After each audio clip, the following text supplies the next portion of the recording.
આજ મામલે વધુ વિગતે વાત કરવા માટે જોડાઈ રહ્યા છે ટીવી 9 સંવાદદાતા અવનીશ ગોસ્વામી। અવનીશ, સતત વિરોધ ચાલી રહ્યો છે, પ્રભારી ક્લસ્ટર પ્રભારી સુધી પણ રજૂઆત પહોંચી છે। શું રજૂઆતને લઈને સમજાવવાનો પ્રયત્ન કરાશે કે પછી તેમની રજૂઆતોને પણ કાને ધરાશે? હાલ શું માહોલ આપ જોઈ રહ્યા છો, અવનીશ? જયેશ, વાત કરવામાં આવે તો જે પ્રકારે આ વિરોધ કરવા માટે એટલે કે રજૂઆત કરવા માટે અહીં જે ટોળું પહોંચ્યું તે સૂત્રોચ્ચાર સાથે પહોંચ્યું હતું।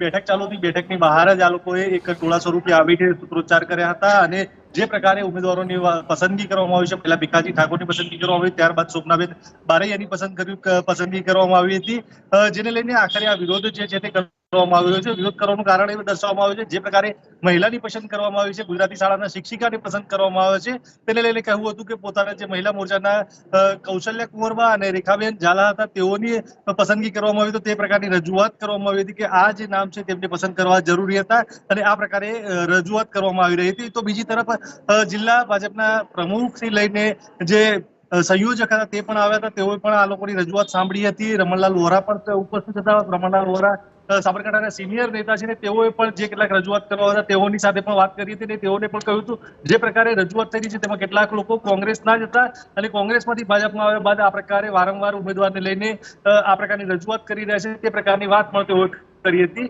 કેટલાક લોકો અગાઉ દીપસિંહ રાઠોડ જે વર્તમાન સાંસદ હતા તેઓનો પણ વિરોધ કરવા માટે પહોંચ્યા હતા અને ત્યારબાદ ફરીથી વિરોધ કર્યો અને આજે ત્રીજી વાર જયારે વિરોધ કરવા પહોંચે છે તે પ્રકારની વાત તેઓએ કરી હતી। એટલે કે વારંવાર એકના એક લોકો જો આ પ્રકારની રજૂઆત કરતા હોય તો એ વ્યાજબી નથી અને વાતાવરણની અંદર આ સમસ્યા ઉભી કરવાનો પ્રયાસ કરી રહ્યા છે, તેવી તેઓએ રજૂઆત કરીને મામલો થાળે પાડવા માટેનો પ્રયાસ કર્યો હતો। હાલ તો જોઈ શકાય છે તમામ લોકો જે છે તેઓ અહીંથી પોતાના પરત ચાલ્યા ગયા છે અને બેઠક જે છે તે પણ પૂર્ણ થઈ ચૂકી છે।